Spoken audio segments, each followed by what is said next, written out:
Big பாஸ்ல unseen promo ஒன்று release ஆயிருக்கு. அதில் பார்த்தீங்கன்னா பெஸ்ட் பர்ஃபார்மர் செலெக்ஷன் வந்திருக்கு. ஆல்ரெடி நான் ஒன்று கெஸ் பண்ணிட்டு இருந்தேன். அதில் ஒரு நேம் கரெக்ட் ஆயிடுச்சு, இன்னொரு நேம் டவுட்ல வச்சிருந்தேன். பட் அதுவும் கன்ஃபார்ம் ஆயிடுச்சு. அதில் யார் யார் என்னென்ன காரணங்கள் சொன்னாங்க, என்னெல்லாம் நடந்திருக்குன்றதை டீட்டெயிலாக பார்ப்போம்.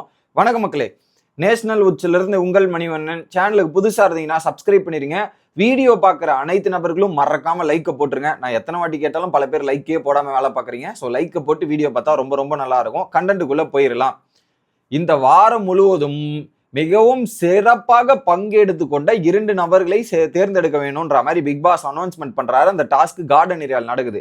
அதுல குறிப்பா ஒரு சீன் இருக்கு. அதுல இந்த வாரம் முழுவதும் சிறப்பான அப்படின்ற டைலாக் வரும்போது ஜெயில இருக்கிற பார்வதியும் கமருதீனும் காமிக்கும் போது எனக்கு சிரிப்பு வந்துருச்சு. எடிட்டர், அவங்க 2 பேர் தான் சிறப்பான பர்ஃபார்மன்ஸ் கொடுத்துருக்காங்கன்னு சொல்லாம சொல்றீங்களா அப்படின்ற மாதிரி தோணுச்சு எனக்கு அந்த இடத்துல. ஏன்னா அந்த டைலாக் மட்டும் அந்த இடத்துல கொஞ்ச நேரம் நின்று போன மாதிரி இருந்துச்சு. ஸோ எடிட்டர் பக்காவாக பண்ணியிருக்கா போல. ஓகே, கேமராமேன் வந்து பார்வதியோட ஃபேனாக இருப்பார் போல இருக்கு, இல்லை எடிட்டர் ஃபேனாக இருப்பாருன்னு நினைக்கிறேன். அதனால தான் கரெக்டாக தூக்கி அங்கே ஒரு ஃபோக்கஸை வச்சிருக்காரு போல. ஓகே, இது ஒரு பக்கம். அடுத்ததாக கனி வந்து விக்கல்ஸ் விக்ரம் அண்ட் பிரவீனை சொல்லியிருக்காங்க. தெரிஞ்ச விஷயம் தானே. ஒரு பக்கம் அதை தாண்டி உங்கள் கேங்கில் தான் வருவாங்கன்றது எனக்கு தெரியும். ஏன்னா ஒரு பக்கம் மற்றவங்களுக்கு கொடுக்க மாட்டீங்கன்றதும் நாங்கள் நேற்று நைட்டே கெஸ் பண்ணது தான். இது கரெக்ட். விக்கல்ஸ் விக்ரம் கன்ஃபார்மாக கெஸ் பண்ணது. பிரவீன் வந்து எனக்கு ஷாக்கிங்காக இருந்துச்சு. ஆதிரியும் பிரவீன் அண்ட் விக்கல்ஸ். நம்ம கனி அக்கா சொன்னா நாங்க எங்க டீம் லீடர், கேங் லீடர் சொன்னா அதை அப்படியே நாங்க வழிமொழிவோம் அப்படின்றதுல எந்த விதமான மாற்று கருத்தும் இல்லை. திவாகர் வந்து துஷார் அண்ட் கெமி மேடம் எப்படி மாத்தினாரு பாத்தீங்களா. திவாகர் மட்டும் அங்க துஷார் என்ன பண்ணாருன்றதுக்காக பெஸ்ட் பர்ஃபார்மர் கொடுத்தாருன்னே தெரியல. என்ன பண்றதுங்க அப்படின்ற மாதிரி இவர் வேற கொடுத்துருக்காரு போல. இவரு துஷார் எந்த பேசிஸ்ல செலக்ட் பண்ணாருன்னு எனக்கும் புரியலங்க. அப்படி என்ன பண்ணிட்டான் அதுலயும் சிறப்பாக என்ன டாஸ்க்ல என்னத்த பங்கெடுத்தான் அதுக்கு சொல்லுங்க. வீட்டுல வேற என்னத்துல பங்கெடுத்தான். ஏதாவது ஒன்று கொடுக்கணுன்றதுக்காக மாதிரியே கொடுக்குறதுங்க. இது வேஸ்ட்டுங்க எனக்கு தெரிஞ்சு. கெமியாவது ஏதோ பண்ணாங்கன்னு சொல்லலாம். துஷார்லாம் ஒன்றும் சொல்றேன். கெமியும் துஷாரும் பெருசா டாஸ்க்லேயே தெரியல. உண்மையை சொல்ல போனா இவங்க 2 பேரும் டாஸ்க்ல இருந்தாங்களா இல்லையான்றதே நமக்கு தெரியல. அந்த பேசிஸ்ல தான் இருந்துச்சு. ஆனா கெமியாவது அங்கங்க 2-3 சண்டையாவது போட்டிருந்தாங்க. ஆனா திவாகர் போய் கொடுத்தாரு பாருங்க, நல்ல ஆளு. ஓகே, ஸோ ஃபர்ஸ்ட் கனி சொல்றாங்க, டாஸ்க்ல ஆகட்டும், கொடுத்த வேலையாகட்டும், என்டர்டெயின்மெண்ட்ல எல்லா இடத்துலையும் இன்வால்மெண்டா இருந்தாங்க அப்படின்ற மாதிரி சொல்றாங்க. கரெக்ட் தான். யாரனா அது வந்து கரெக்டா விக்கல்ஸ் விக்ரமையும் இவரையும் சேர்ந்து ஒரே ரீசன் தான் சொல்றாங்க. ஏன்னா விக்கல்ஸ் விக்ரம் டாஸ்க், அவர் கொடுக்கப்பட்ட கிளீனிங் டாஸ்கோ எல்லாமே பக்காவா பண்ணாரு.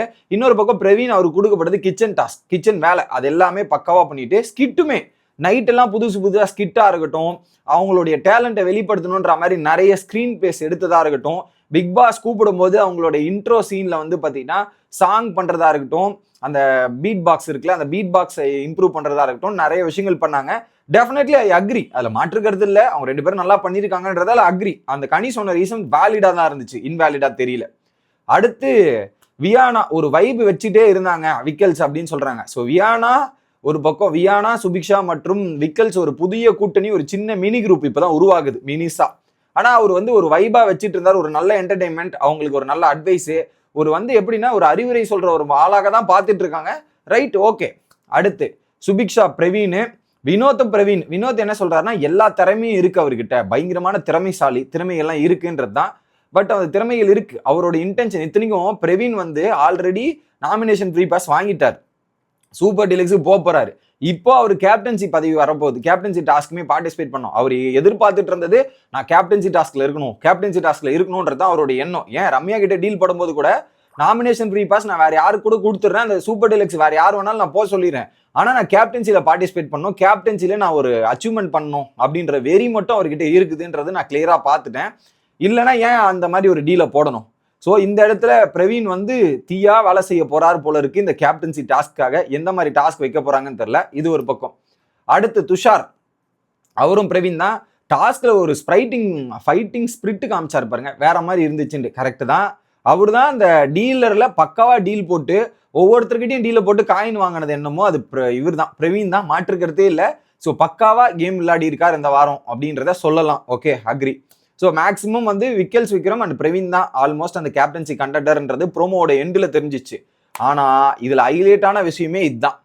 எஃப்ஜே வந்து விக்கல்ஸ் விக்ரமை பத்தி சொன்ன பாயிண்ட் எல்லாம் பயங்கரமா, இந்த கேமை எல்லார விட நல்லா புரிஞ்சு விளையாடுறது விக்கல்ஸ் தான் அப்படின்றத ஐடென்டிஃபை பண்ணிட்டான். விக்கல்ஸ் வந்து சைலண்டா அப்சர்வ் பண்ணிக்கிட்டு எங்கெங்க பாயிண்ட் போடணுமோ, எங்கெங்க தெளிவா அட்டாக் பண்ணணுமோ தெளிவா அட்டாக் பண்ணிருக்காரு. நமக்கு தான் அவர் வந்து மிக்சர் சாப்பிட்ற கேட்டகரியில இருக்காரு.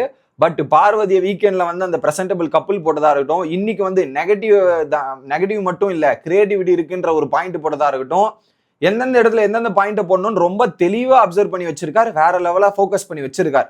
ஸோ அதை எஃப்ஜே கண்டுபிடிச்சிட்டான். இந்த கேமை நல்லா புரிஞ்சு தெரிஞ்சிருக்கிற ஒரே ஆள் விக்கல்ஸ் மட்டும்தான்றத அவர் சைலண்டா இருக்காரு, வெளியே ஸ்கோப் வர மாட்டேங்குது. ஆனா பாயிண்ட் எல்லாம் அப்சர்வ் பண்ணி பக்காவா வச்சிருக்காரு. அதை வெளிப்படுத்துற நேரம் வந்து வெளிப்படுத்தினா இன்னும் கொஞ்சம் இன்ட்ரெஸ்டிங் ஸ்கோப்பா இருக்கும். போற போக்கு பார்த்தா எல்லாரும் அடிச்சுட்டு போனா நான் டைட்டில் தூக்கிட்டு போயிருவேன்ற மாதிரி ஆயிருமோ அப்படின்ற டவுட் வருது எனக்கு இங்க பார்க்கும்போது. உங்களுக்கு என்ன தோணுதுன்றத கமெண்ட் செக்ஷன்ல சொல்லிருங்க. Bye guys.